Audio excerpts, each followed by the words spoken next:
قلبي دوما يغمرني من فيض ضياء آيات المولى تدفعني نحو العليا.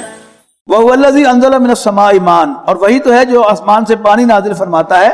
فَأَخْرَجْنَا بِهِ نَبَاتَ كُلِّ شَيْءٍ، پھر اس سے ہم نے اگائی ہیں ہر قسم کی نباتات. فَأَخْرَجْنَا مِنْهُ خَضِرًا، پھر پیدا کیے ہیں ہم نے اس سے سرسبز کھیت.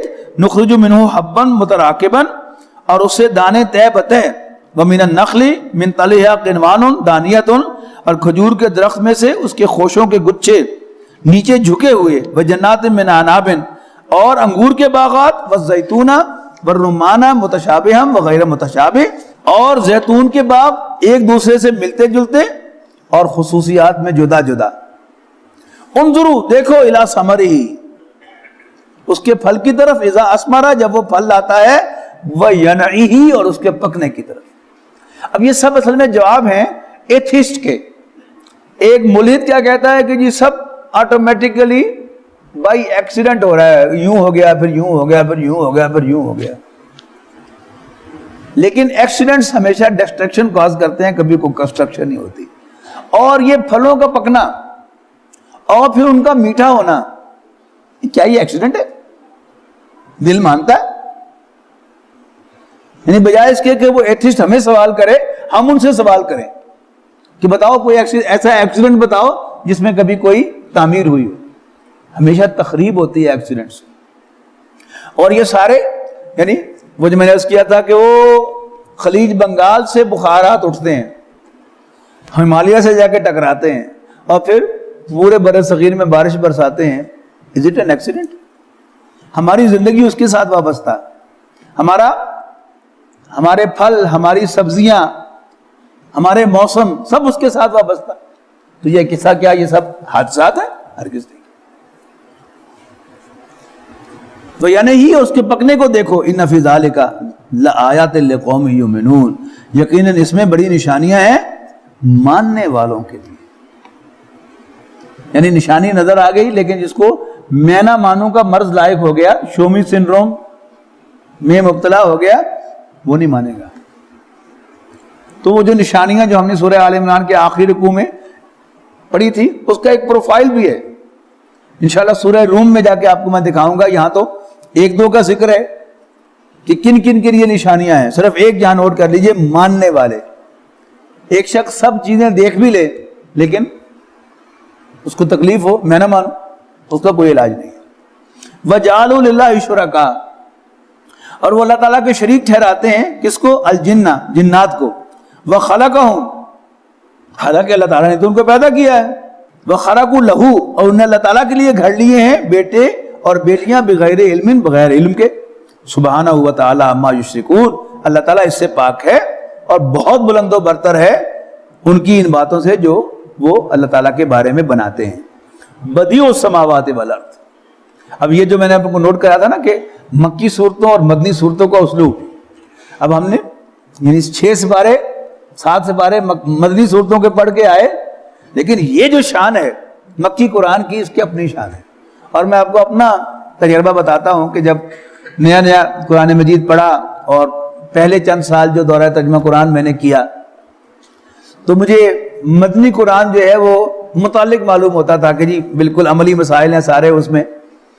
لیکن جوں جوں قرآن مجید کے ساتھ تعلق اللہ تعالیٰ بڑھا رہا ہے، تو جو لطف مکی قرآن پڑھنے کا ہے وہ مدنی قرآن پڑھنے کا نہیں ہے. اب یہ جو ایک ڈائلاگ ہو رہا ہے کفار کے درمیان اور رسول اللہ صلی اللہ علیہ وسلم کے درمیان، یعنی ایسا معلوم ہوتا ہے کہ اللہ تعالیٰ بھی آستینیں چلا کے آ رہا ہے، تھڑی ایسی تیسی.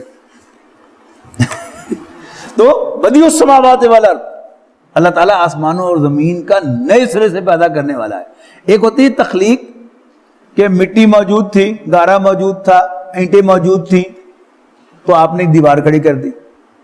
اس کو کہتے ہیں تخلیق. ابداع کہتے ہیں کریشن ایکس نہیلو کو. نتھنگ واز دیئر، صرف اللہ تعالیٰ کا ایک حکم آیا اور ایک چیز سامنے تیار کھڑی نظر آ گئی. تو اللہ تعالیٰ خالق کائنات بھی ہے اور مبدع کائنات بھی ہے. بدیع السماوات والارض، اللہ تعالیٰ آسمانوں اور زمین کا نئے سرے سے پیدا کرنے والا ہے. انا یکون لہ ولد، اس کا بھلا بیٹا کیسے ہو سکتا ہے؟ وَلَمْ تَكُنْ لَهُ صَاحِبَةٌ جبکہ اس کی کوئی بیوی نہیں ہے. وَخَلَقَ كُلَّ شَيْءٍ كُلَّ شَيْءٍ اور اس نے ہر چیز کو پیدا کیا ہوا, وہ بِكُلِّ شَيْءٍ علیم اور وہ ہر چیز کا علم رکھنے والا ہے. ذَلِكُمُ اللَّهُ رَبُّكُمْ یہ ہے اللہ تمہارا رب. لا الہ الا ہو اس کے سوا کوئی معبود نہیں ہے. خالق کل شیء ہر چیز کا پیدا کرنے والا. فاعبدوہ بس اسی کی بندگی کرو. وہو علی کل شیء وکیل اور وہ ہر چیز پر نگران ہے. لا تدرکہ الابصار آنکھیں اس کو نہیں پا سکتی, آنکھیں اس کا ادراک نہیں کر سکتی. وہو یدرک الابصار اور وہ نگاہوں کو پا لیتا ہے. وہو اللطیف الخبیر اور وہ بڑا باریک بین باخبر ہے. قد جاءکم بصائر من ربکم آ چکی ہیں تمہارے پاس تمہارے رب کی طرف سے بصیرت کی باتیں. فمن ابصر فلنفسہ تو جو بھی بینائی سے کام لے گا یعنی ان بصیرت کی باتوں سے فائدہ اٹھائے گا, فلنفسہ تو اپنے بھلے کو. ومن عمیہ جو ان سے آنکھیں بند کرے گا فعلیہا تو اس کا نقصان اسی کو ہوگا. وما انا علیکم بحفیظ اور میں تم پر کوئی ایڈمنسٹریٹر نہیں ہوں. وَكَذَلِكَ نُصَرِّفُ الْآيَاتِ اور یوں ہم اپنی نشانیوں کو بار بار بیان کرتے ہیں. وَلِيَقُولُوا اور اس لیے بھی کہ لوگ کہیں درستہ کہ تم نے کہیں سے درس لیا ہے, تم نے کہیں سے پڑھا ہے.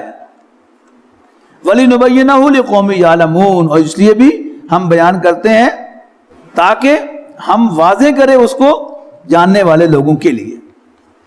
اتبع ما اوحی الیک من ربک اے نبی پیروی کر اس کی جو آپ کی طرف آپ کے رب کی طرف سے نازل کیا گیا ہے. لا الہ الا ہو اس کے سوا کوئی معبود نہیں ہے. وَأَعْرِضْ عَنِ الْمُشْرِكِينَ اور پہلو بچائیے منہ پھیریے شرک کرنے والوں سے.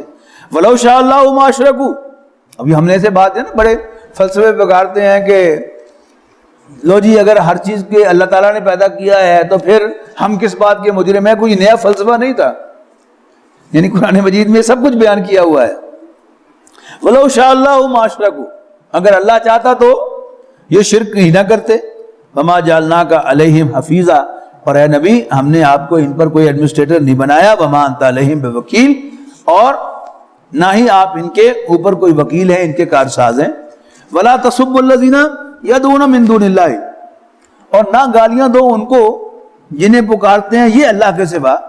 فَيَسُبُّ اللَّهَ عَدْوًا بِغَيْرِ عِلْمٍ کہیں ایسا نہ ہو کہ یہ لوگ جواب میں اللہ تعالیٰ کو برا بھلا کہنے لگے حد سے آگے بڑھ کر بغیر علم اپنی جہالت کی بنیاد پر.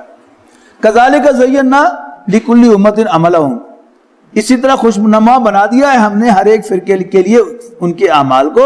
ثُمَّ إِلَىٰ رَبِّهِمْ مَرْجِعُهُمْ پھر ان کے ربی کے حضور ان سب کا لوٹنا ہے. فَيُنَبِّئُهُم بِمَا كَانُوا يَعْمَلُونَ پھر وہ انہیں جتلائے گا ان کی کرتوتیں. وَأَقْسَمُوا بِاللَّهِ جَهْدَ أَيْمَانِهِمْ یہ اللہ کی بڑی بڑی قسمیں کھاتے ہیں. لَئِن جَاءَتْهُمْ آیَةٌ لَّيُؤْمِنُنَّ بِهَا کہ اگر ان کے پاس کوئی نشانی آئے تو وہ لازماً اس پر ایمان لائیں گے. قُلْ إِنَّمَا الْآيَاتُ عِندَ اللَّهِ کہہ دو کہ نشانیاں تو اللہ کے پاس ہیں. وَمَا يُشْعِرُكُمْ اور مجھے کیا معلوم وَمَا يُشْعِرُكُمْ أَنَّهَا إِذَا جَاءَتْ لَا يُؤْمِنُونَ اے مسلمانوں تمہیں کیا خبر کہ اگر نشانی آ گئی تو وہ ایمان نہ لائیں. وَنُقَلِّبُ أَفْئِدَتَهُمْ وَأَبْصَارَهُمْ اور ہم پھیر دیں گے ان کے دلوں کو اور ان کی نگاہوں کو. كَمَا لَمْ يُؤْمِنُوا بِهِ أَوَّلَ مَرَّةٍ جیسے وہ پہلی مرتبہ ایمان نہیں لائے. وَنَذَرُهُمْ فِي طُغْيَانِهِمْ يَعْمَهُونَ اور ہم چھوڑ دیں گے ان کو اپنی سرکشی میں بھٹکتے پھریں.